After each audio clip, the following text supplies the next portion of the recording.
আজ আমি রান্না করব দুধমান কচু পাতায় ইলিশ মাছ। চলুন রেসিপিটা দেখে নিই। কড়াইতে প্রথমে নিয়ে নিলাম মাছ, এরপরে দেব চিড়ে রাখা দুধমান কচু পাতা, দেব জিরে আর সর্ষে বাটা,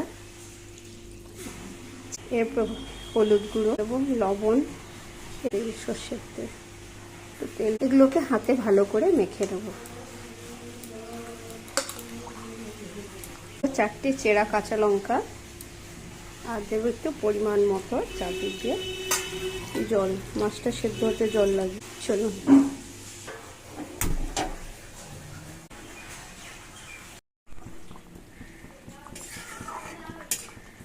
কচু শাকটা অনেকটা নরম হয়েছে,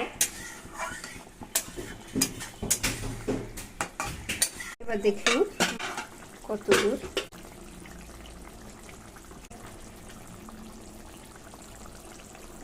হয়ে গেছে কচু পাতায়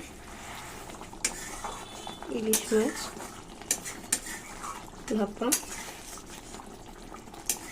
এবার এটা নামিয়ে নেব।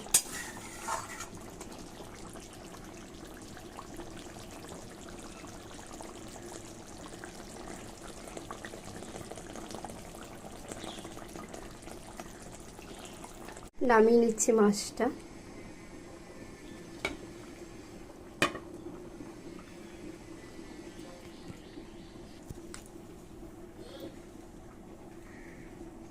হয়ে গেল আজকে কচু পাতা দিয়ে ইলিশ মাছ ভাপা।